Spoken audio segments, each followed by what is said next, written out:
যেই নালায়েক এবং যেই হিজড়াকে মেডেল পুরস্কার দেওয়া হয়েছে, আমরা এটা তীব্র নিন্দা এবং এর প্রতিবাদ জানাচ্ছি।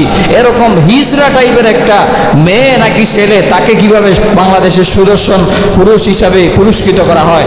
বাংলাদেশে তো হাজারো আলেম আছে, হাজারো সুদর্শন পুরুষ আছে, যাদেরকে দেখলে ছেলে বলেন, মেয়ে বলেন, সারা দেশের মানুষ বলেন, যাদেরকে সম্মানের আসনে বসায়, তারাই হলো প্রকৃত সুদর্শন। যারা দুনিয়া ও আখিরাতের জন্য জ্ঞানী, তারাই হলো প্রকৃত সুদর্শন।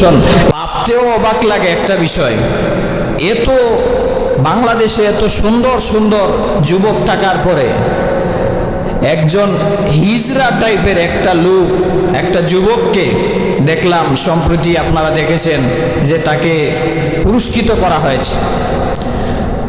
ভাবতেও অবাক লাগে যে বাংলাদেশে আমরা বসবাস করতেছি, অথচ যারা ভারত, বাংলাদেশ নয় শুধু, ভারত বলেন, ফিলিস্তিন বলেন, ইরান বলেন, সৌদি আরব বলেন, মিশর বলেন, বিভিন্ন বাহিরের কান্ট্রিতে যায়া যারা বাংলাদেশের পতাকাকে উড্ডীন করেছে, হাফেজ নাজমুস সাকিব, হাফেজ সালেহ আহমদ তাকরিম, হাফেজ তরিকুল ইসলাম এবং জগৎ বিখ্যাত আলেম আল্লামা মামুনুল হক হাফিজাহুল্লাহ, এমনকি আরও সুদর্শন সুদর্শন আলেমেরা আছে, সুদর্শন হাফেজরা আছে, যাদেরকে বাংলাদেশের সেরা সুদর্শন না বলে ও একজন হিজড়াকে নাকি পুরস্কৃত করা হয়েছে, মেডেল দেওয়া হয়েছে। আরে মিয়া, এই যে এডলাফ খান না কি যেন তার নাম নিতেই তো আমার এগুতে পাচ্ছে। এরকম নালায়েক একটা ছেলে কিনা মেয়ে আল্লাহই জানে ভালো, যাকে দেখলেও মনে হয় যেন মেয়েরা দেখলেও তো বমি করবে, আর ছেলেরা দেখলে তো এমনিতেই বমি করবে, সে নাকি আবার বাংলাদেশের সুদর্শন ছেলে।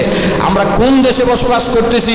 ডক্টর ইউনূস সাহেব, আপনি জানেন গত 16 বছর ভারতের দালালি করার কারণে যেরকম আফা দিল্লিতে যাইও তাই পায় নাই, ঠিক তেমনি আপনিও যদি মার্কিনদের দালালি করতে চান, আপনিও কিন্তু আর বেশি দিন বাংলাদেশের গদিতে আসনে বসতে পারবেন না।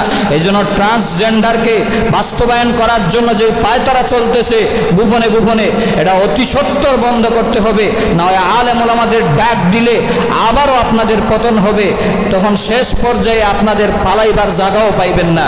এই জন্য এই যেই নালায়েক এবং যেই হিজড়াকে মেডেল পুরস্কার দেওয়া হয়েছে, আমরা এটা তীব্র নিন্দা এবং এর প্রতিবাদ জানাচ্ছি।